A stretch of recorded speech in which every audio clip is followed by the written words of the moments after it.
Уште 10 кардиолошки случаи стигнале во Фондот за здравствено осигурување од индивидуи и организации за сомнителни операции, а оттаму велат ќе ги достават до Министерството за здравство.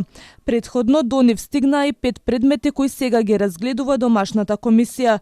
Според извори на Телма, нови десетина случаи ќе достави приватна болница за сомнителни операции кои биле вршени во државно здравство.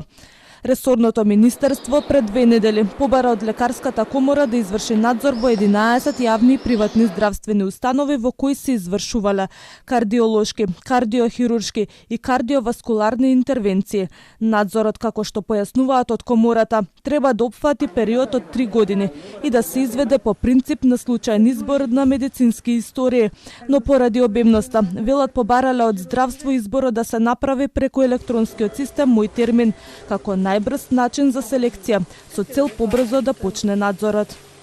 Почната е постапка за селекција во директна комуникација со болниците. Откако ќе бидат селектирани случаите, од здравствените установи ќе бидат побарани медицинските истории за секој случај што е предмет на надзор, пошто истите ќе бидат разгледани.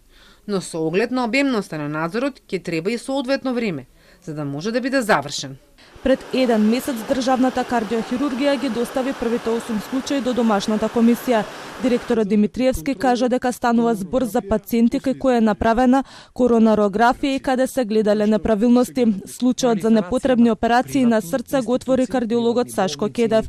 По обвинувањата дека приватни болници непотребно оперирале само за профит, министерот за здравство формираше 2 комисии, домашна и странска, кои треба да ги разгледаат сомнежите. Експерти од Словенија, Италија и Австрија ќе треба да кажат дали сомнежите се оправдани и дали навистина имало непотребни операции на срце за да се извлечат фондовски пари.